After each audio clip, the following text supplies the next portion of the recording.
Snow falls and temperatures drop this week, you might want to keep a close eye on your car. Winter weather can actually amplify problems. So what can you do to get things running smoothly as you hit the road? Joining us now, the car coach, Lauren Fix. Lauren, we thank you so much for joining us. You know, earlier in the week, we talked about rust, but that's really just one of many problems that your car can experience when you're in that cold or snowy weather.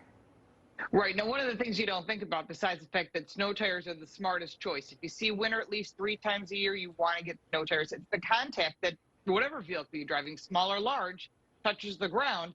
And during the winter, you put on snow boots. These are the snow boots for your vehicle. So, Lauren, I need your help coaching me through something I encounter every year, okay? I drive from the south up to the north at the holiday time frame, and my tire pressure goes down with that colder air, with it being more dense. Should I inflate my tires before I leave, or do I have to do it after I get into the cold and use my Floridian fingers out in the cold to inflate my tires after I get into the cold air? Well, you're supposed to check your tire pressure once a month. Don't ever overinflate your tires. To get the proper tire pressure, when you open up the driver's door of any vehicle, there'll be a sticker there.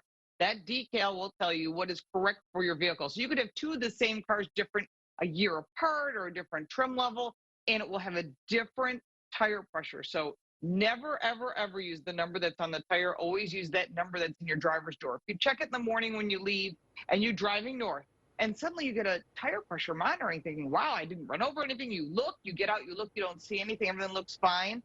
You check your pressures and maybe they're off by 2 pounds.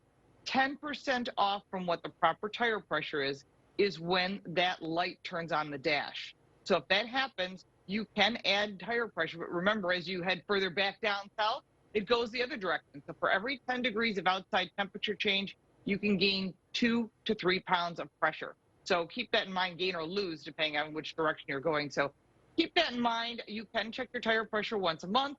If you're going up there and you say, geez, you know, I'm going to be here for a week or 2, you can change the tire pressure based on the air temperature. And then when you head back down south, then you change it again. Really helpful advice there, Lauren. Okay, on the topic of temperatures, I was in Idaho for several years. It gets very cold. When the temperature drops, say, below 0, what would you suggest for your car if it's not parked in a garage? Should you plug it in? And at what temperature should you consider doing that? Well, the only way you'd be able to plug in most vehicles is if you have an engine block heater. So that's one of the things that's really important. If you have an electric vehicle, you do want to keep it charged as long as possible until you're ready to depart. But if you're thinking, geez, I need something, I have been to Idaho. It's absolutely beautiful in the Ketchum area. One of the things I recommend is that you can buy an aftermarket heater that can go with the blankets and go on top of your motor. That may or may not work for your particular application because you may not be able to close the hood, but you can put your wiper arm straight up.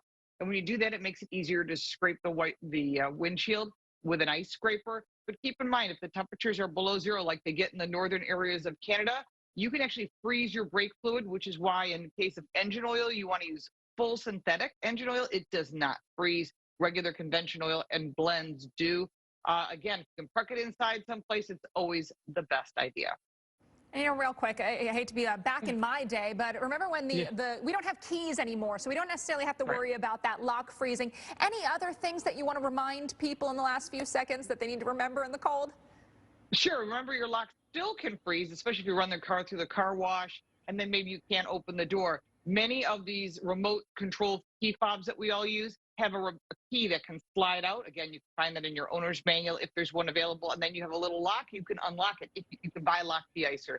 The other thing to keep in mind, the best time to wash your cars is around 30 degrees, because that's when that salt they put on the road, which is calcium chloride, can actually rust your vehicle, your brake lines, fuel lines. That is when you wash it, not when it's sub-zero. Good to know. Always helpful. Lauren Fix, the car coach. We thank you so much for joining us. We'll be right back.